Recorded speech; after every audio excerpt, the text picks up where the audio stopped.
अस्सलाम वालेकुम नाजरीन, आप देख रहे हैं द इंडोज और मैं हूं आपका मेज़बान इंतज़ार हैदरी। नाजरीन, वज़ीर आज़म इमरान खान ने एक मरतबा फिर तमाम सियासी हलकों को हैरान और परेशान कर दिया है, और वो हैरानी और परेशानी इस तरह से है कि वज़ीर आज़म इमरान खान ने आज़ाद कश्मीर के वज़ीर आज़म के लिए कयूम नियाजी का नाम फाइनल किया, और कयूम नियाजी इस वक्त जो है वो मुंतखब हो चुके हैं।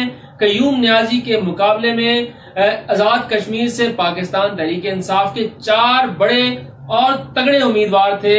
उनमें एक उम्मीदवार तो पहले भी सदर रह चुके हैं और वजीर आजम रह चुके हैं। जी हाँ, यकीनन आप समझ गए होंगे, वो हैं बैरिस्टर सुल्तान महमूद। बैरिस्टर सुल्तान महमूद फेवरेट करार दिए जा रहे थे, जबकि दूसरे नंबर पर जो बड़े उम्मीदवार थे वो थे सरदार तनवीर इलियास खान। सरदार तनवीर इलियास जो हैं वो भी बड़े असर और रसूख वाले समझे जा रहे थे, और ये इम्कान जाहिर किया जा रहा था कि वजीर आजम की दौड़ में जो है वो पहले या दूसरे नंबर पर होंगे और उनका नाम भी फाइनल हो सकता है। तीसरा जो बड़ा नाम था वो था ख्वाजा फारूक का। ख्वाजा फारूक शुरू से पाकिस्तान तहरीक इंसाफ के साथ वाबस्ता हैं, जबकि चौथा नाम अजहर सादिक का था। ये 4 नाम जेरे गौर थे। इन्हीं चारों उम्मीदवारों के इंटरव्यू भी वजीर आजम इमरान खान ने बतौर आजाद कश्मीर के वजीर आजम के किए, लेकिन उसके बाद फिर सूरत हाल यकसर तब्दील हो गई। ये 4 के 4 उम्मीदवार ये समझ रहे थे कि मुस्तकबिल के वजीर आजम हैं, लेकिन साथ बैन बैन ये भी कह रहे थे कि जो फैसला इमरान खान करेंगे वो कबूल होगा। सियासी हलकों में ये बात जरूर जेर बहस थी कि कहीं एक मरतबा फिर पंजाब और खैबर पख्तूनख्वा की तरह कोई ऐसा नाम सामने ना आ जाए कि जो इतना मशहूर ना हो और इतना तगड़ा भी ना हो। और बिल्कुल ऐन वक्त पर वजीर आजम इमरान खान ने अपने तमाम जो करीबी रुफका हैं उनके साथ मुशावरत की।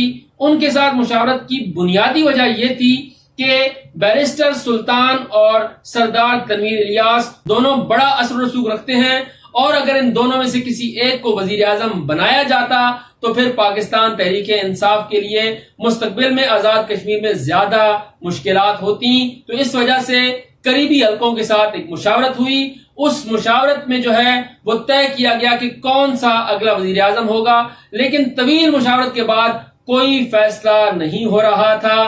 तो आखिरकार वजीर आजम इमरान खान, जो कि फिर रूहानी तौर पर रुजू करते हैं, उन्होंने रूहानी तौर पर रुजू किया, और उस रुजू में उन्हें कहा गया कि इस्तिखारा या फिर जायचा जो है वो बनाया जाएगा। आजाद कश्मीर के वजीर आजम के हवाले से वजीर आजम ने इस तजवीज को अच्छी तजवीज करार दिया और कहा कि जायचे या इस्तिखारे के जरिए जो है वो फैसला किया जाए। उसके बाद जो है वो इस्तिखारा किया गया, इस्तिखारे के साथ जायचा किया गया। जायचे में पुंछ जिला जो है वो उसका कुरा निकल आया। फिर पुंछ में देखा गया कि कौन कौन से उम्मीदवार कामयाब हुए हैं।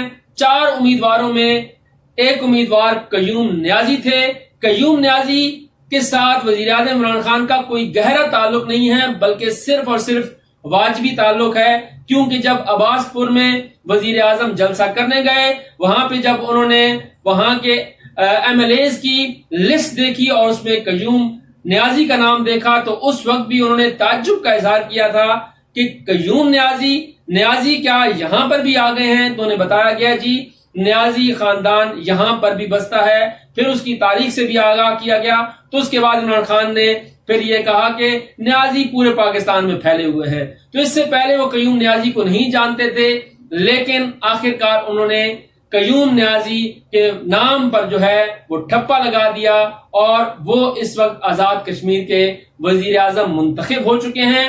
लेकिन उनके इस इंतखाब के बाद जितने आजाद कश्मीर के सियासी हलके हैं वहां पर एक हैरानी की कैफियत है कि किस तरह से एक ऐसे शख्स को इमरान खान ने वजीर आजम जो है वो मुंतखब करवा लिया है, जिनका ताल्लुक इससे पहले मुस्लिम कॉन्फ्रेंस से था, और पाकिस्तान तहरीक इंसाफ में शामिल होने के बाद वो जीते, और जीतने के बाद अब वजीर आजम आजाद कश्मीर हैं। तो इस मामले पर अब एक नई बहस जो है वो सियासी हलकों में शुरू हो चुकी है।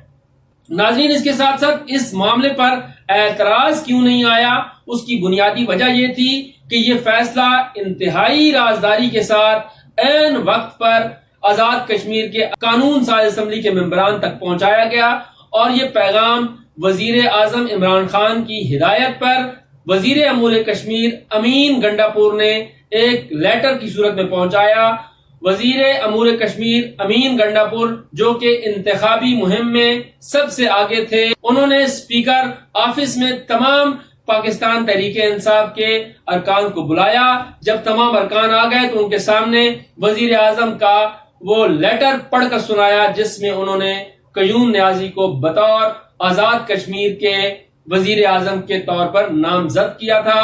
جب یہ نام سامنے آیا تو بیرسٹر سلطان، سردار تنویر الیاس، اس کے ساتھ ساتھ خواجہ فاروق اور اظہر صادق سمیت جو دیگر رہنما ہیں پاکستان تحریک انصاف کے اور نامنتخب ارکان، انتہائی ششدر رہ گئے، اور اس معاملے پر اعتراض کا وقت ان کے پاس نہیں تھا، کیونکہ صرف چند لمحوں بعد وزیر اعظم کا انتخاب آزاد کشمیر کی اسمبلی میں ہونا تھا، اور اب ان کا انتخاب ہو چکا ہے، اور وزیر اعظم عمران خان بھی آزاد کشمیر کا دورہ کرنے والے ہیں، اور وہاں پر وہ اپنی آئندہ کی حکمت عملی بتائیں گے، کس حکمت عملی کے تحت پاکستان تحریک انصاف مسئلہ کشمیر پر آگے بڑھے گی۔ یہ ویژن جو ہے وہ عمران خان اب قانون ساز اسمبلی سے خطاب کے دوران بتائیں گے، لیکن آزاد کشمیر کے سیاسی حلقوں میں یہ حیرانی جو ہے وہ ابھی تک ہے، اور یہ اتنے جلدی ختم نہیں ہوگی۔ اس کا نتیجہ کیا نکلے گا یہ آنے والا وقت ہی بتائے گا۔ مزید خبروں اور اپڈیٹس کے لیے ہمارا چینل دیکھتے رہیے اور اپنی رائے کا اظہار ضرور کیجیے۔ شکریہ۔